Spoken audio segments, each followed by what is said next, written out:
ময়দাটা মাখিয়ে ফেলেছি, মাখিয়ে লুচি হয়ে গেছে। এবারে বাদামটা ভাজছি। এবারে বাদামটা ভেজে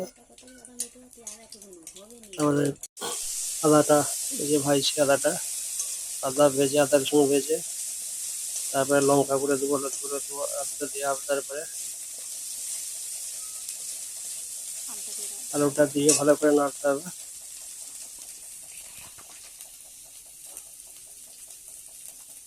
এক চামচ হলদি, এক চামচ লঙ্কা দিয়ে ভালো করে একটু নেড়ে নিতে হবে। ভালো করে নাড়তে হবে।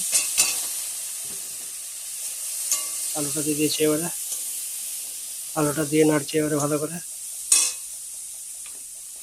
নাড়া হয়ে এসছে আলুটা ভালো করে, দেখুন নাড়া হয়ে গেছে। সিঙ্গারাও তৈরি হয়ে গেছে, দেখুন আমাদের সিঙ্গারা তৈরি রেডি। এবারে ভাজবো, ভাজা হচ্ছে আমাদের শর্টকাটের পদ্ধতিতে সিঙ্গারা তৈরি। 10 মিনিটের মধ্যে সিঙ্গারা তৈরি হয়ে যাবে। দেখুন সিঙ্গারা তৈরি হয়ে গেছে, রেডি। এবার খাওয়ার সময় এসে খাবে। দেখুন কিরম হয়েছে সিঙ্গারাটা, ছোট ছোট সিঙ্গারা। এটাই দোকানে বিক্রি হবে 5 টাকা।